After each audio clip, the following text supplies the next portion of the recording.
ఒరేయ్ ఏమైందిరా? నిన్ననే కదా సర్వీసింగ్ ఇచ్చాం. నాన్న ఒక్క నిమిషం.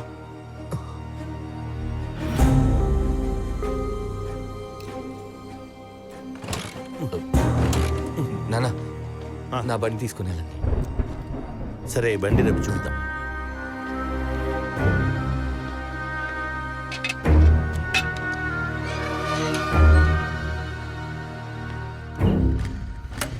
వెళ్ళొస్తానే. వర్షం వచ్చేలా ఉంది, త్వరగా వెళ్ళండి. సరే ముందు విని హాస్పిటల్కి తీసుకెళ్ళు.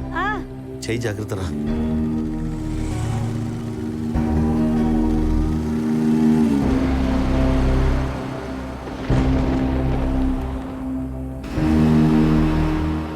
రే నేను చీర మార్చుకొని వస్తాను, హాస్పిటల్కి వెళ్దాం.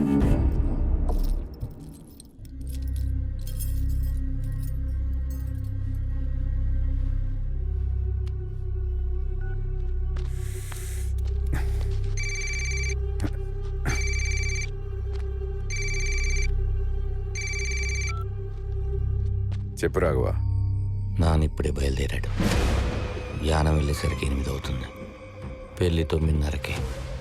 నాన్న భోజనం చేసి అడ్డ రోడ్డు రావడానికి 10:15. సరే అర్థమైంది. అన్నా నేను మళ్ళీ ఫోన్ చేస్తాను. రాఘవా పద వెళ్దాం. అమ్మా చిన్న దెబ్బేనే, ఆయింట్మెంట్ పెయిన్ కిల్లర్ వేస్తే సరిపోద్ది. దానికి డాక్టర్ దాకా ఎందుకు చెప్పు. సర్లే ఆ సుధాకర్ని అడిగి ఏదైనా టాబ్లెట్ తీసుకొని వస్తాను, నువ్వు లోపలికి వెళ్ళరా.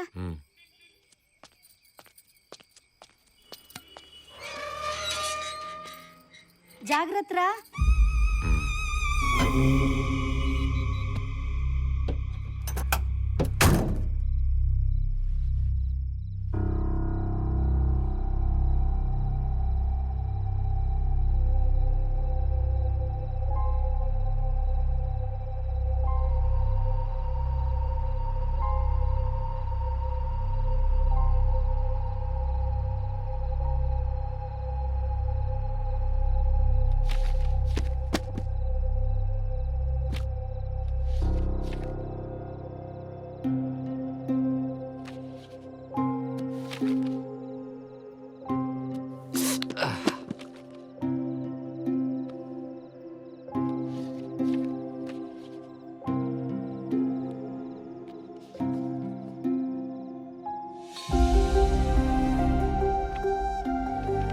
నర్స్ 2 కేజీల 300 గ్రాముల బరువును నా చేతిలో పెట్టి నీకు కొడుకు పుట్టాడు అంది.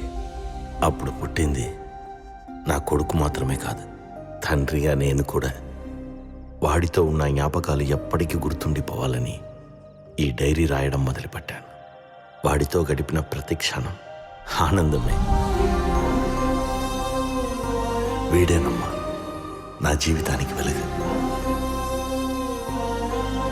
పేజీలు పెరిగాయి, వాడు పెరిగాడు. రాఘవాన్ని అలా చూస్తానని నేను ఎప్పుడు అనుకోలేదు. అందరి ముందు దెబ్బలు తిన్నందుకు వాడు ఎంత బాధపడ్డాడో నాకు తెలుసు. కానీ వాడు సిగరెట్ తాగడం చూసి నేనెంత బాధపడ్డానో వాడికి తెలియదు. అది నేను వాడికి చెప్పుకోలేకపోయాను. రామంగా నేను ఎప్పుడు మాట పడలేదు. రాఘవ తండ్రి రామంగా మాటలు పడుతూనే ఉన్నాను. ఇప్పుడేం నాన్న, నేను జాబ్ చేయకపోతే నాకు తిండి పెట్టరా? అలాంటే చెప్పండి, ఏదైనా కూలి పని కన్నా వెళ్తాను. వీడు పెద్ద అయిన తర్వాత సంపాదిస్తాడు, మమ్మల్ని బాగా చూసుకుంటాడని నా మీద ఇన్వెస్ట్ చేశారా?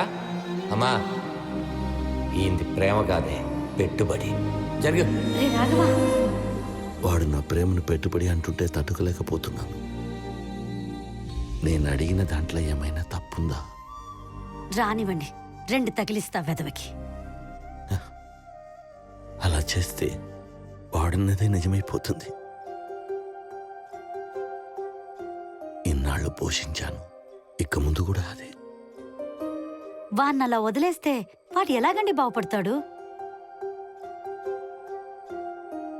సరే, రోజు క్యారేజ్ ఇచ్చి ఆఫీస్కి పంపించు. అక్కడ ఉన్న వాళ్ళని చూసేనా వాడికి జాబ్ చేయాలని అనిపిస్తుందేమో చూద్దాం. నా కొడుకు బిజినెస్ చేస్తానంటే డబ్బులు ఇచ్చాను. వాడు బిజినెస్ చేసి డబ్బులు పోగొట్టుకున్నా బాధపడేవాడిని కాదు. పెట్టింగ్లో పోగొట్టాడని తెలిసే తట్టుకోలేకపోయాను. నా సంతకానికి విలువ రావడానికి 25 ఏళ్ళు పట్టింది. కానీ వాడు దాన్ని ఒక్క రోజులో నాశనం చేసేశాడు. తండ్రిగా చాలాసార్లు మోసపోయాను, తట్టుకున్నాను. ఇప్పుడు వాడు వ్యవస్థనే మోసం చేశాడు. తట్టుకోలేకపోయాను. అందుకే పోలీసులకు పట్టించాను. స్టేషన్లో నా కొడుకుంటే ఇంట్లో నేనెలా ఉండగలను? నేను కంప్లైంట్ ఇవ్వడానికి రాలేదు సార్. ఎఫ్ఐఆర్ రాయొద్దని రిక్వెస్ట్ చేయడానికి వచ్చాను. అదేంటి సార్, మీరే కంప్లైంట్ ఇచ్చారు, ఇప్పుడు మీరే ఇలా? నా కొడుకు ఫోర్జరీ చేయడం తప్పే, కానీ దానివల్ల ఒక మంచి పని జరిగింది సార్. అది ఒక ఆర్ఫనేజ్కి చెందిన ల్యాండ్. ఆ ట్రస్ట్కే అది తిరిగి చెందేలా ఆ ఫైల్ను మా పే ఆఫీసర్కి పంపించాను సార్. మరి మా టైం ఎందుకు వేస్ట్ చేశారు సార్? నేనంటే లేని భయం మీరంటే వస్తుందని. రేపు పొద్దునే పంపించేస్తాను. సార్ వాని ఒకసారి చూడొచ్చా? వెళ్ళి చూడండి. Thank you sir. ఓకే.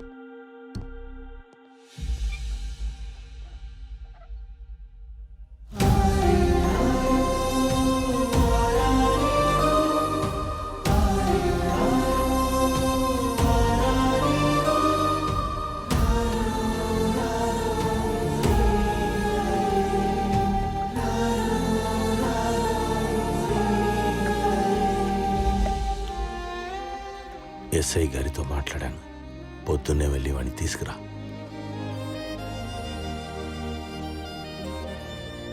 మీరు కూడా వస్తే బాగుంటుంది. కానీ వాడలా అనుకోడు. నువ్వు వెళ్ళు.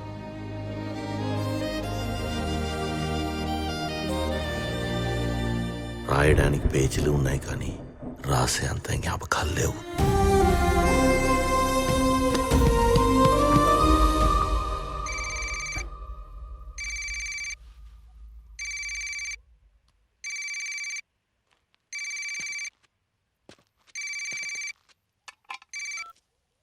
చెప్పు. అన్నా, ఇప్పుడే నేను మా నాన్న డైరీ చదివానన్నా. ఆయన నన్ను ఎంత ప్రేమగా పెంచాడో రాసుంది. ఆస్తి వివరాలు ఏం రాయలేదేంటన్నా?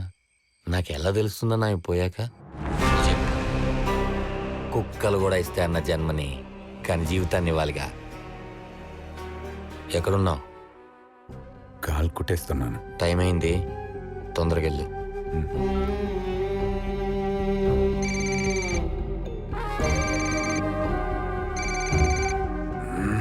ప్రతిసారి ఫోన్ చేసి తొప్పేస్తున్నాడు.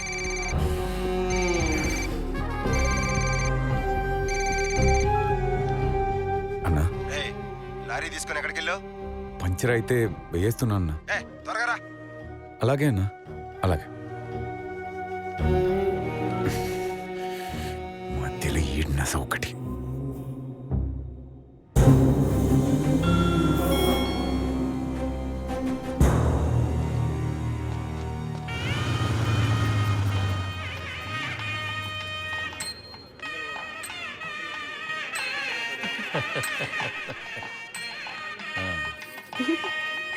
నమస్తే అండి. నమస్తే అండి. నమస్తే. మేడం రాఘవయ్యారి? వాడి చేయికి దెబ్బ తగిలింది. ఓహో, 10 నిమిషాలు ముహూర్తం మొదలవుతుంది. సరే. మీరు కూర్చోండి. మీరు వెళ్ళండి.